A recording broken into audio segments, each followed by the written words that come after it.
Akhir-akhir ini kita cukup sering mendengar istilah-istilah yang dipakai baik dalam kehidupan nyata kita setiap hari dan juga di media-media sosial yang dimana kebanyakan kita aktif di dalamnya. Istilah-istilah ini ada yang dalam bentuk bahasa Inggris, diberikan tagar-tagar, dan juga dalam bentuk singkatan-singkatan. Antara lain tagar stay at home. Ini merupakan sebuah himbauan kepada kita agar sedapat mungkin kita berdiam diri di rumah. Kita jangan keluar rumah kalau tidak ada urusan atau keperluan yang penting, dengan tujuan supaya kita menjaga jarak dengan orang lain. Juga kita temukan istilah-istilah berupa singkatan-singkatan seperti APD, alat pelindung diri. Kadangkala ada yang lidahnya kepleset bilang APBD. Ada juga PP, pelaku perjalanan. PDP, pasien dalam pemantauan. OTG, orang tanpa gejala. Dan istilah atau singkatan lainnya.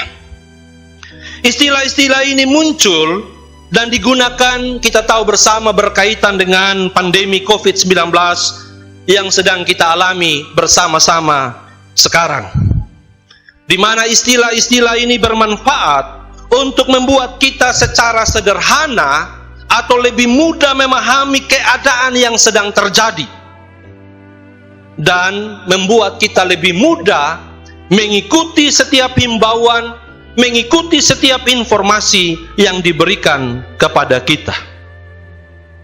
Karena itu istilah-istilah ini sangat penting untuk kita mengerti dengan baik dan benar. Karena ada pengalaman seorang pemuda yang suka mabuk-mabukan. Ada orang bilang begini sama dia, "Kau ini suka mabuk-mabukan, pasti kalau mabuk kau suka bikin kacau berkelahi." Pemuda itu menyahut bilang begini, "Jangan marah. Biarpun saya suka mabuk-mabukan, tapi saya tidak suka berkelahi, saya tidak suka bikin kacau, karena saya tetap suka rest and peace." Jadi yang omong dengan pemuda tadi bertanya, "Maksudnya kau rest and peace apa?" "Ya, saya suka damai, saya cinta damai."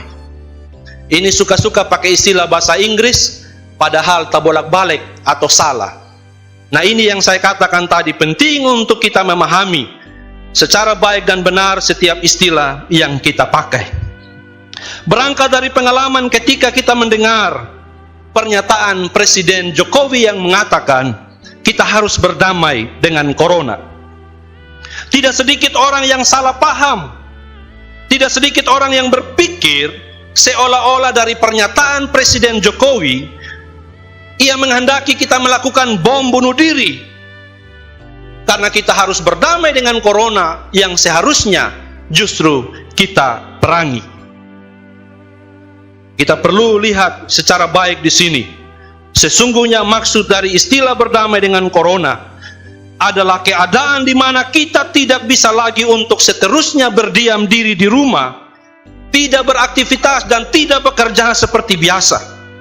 Karena kita tahu bersama, kalau itu berlangsung dalam waktu yang cukup panjang, hanya akan menimbulkan persoalan-persoalan baru di sisi yang lain, terkhususnya di bidang perekonomian. Sehingga maksud dari pernyataan Presiden Jokowi, ia mengharapkan supaya kita tetap beraktivitas, bekerja seperti biasa, tetapi tentunya dengan tetap berpatokan pada standar operasional prosedur kesehatan.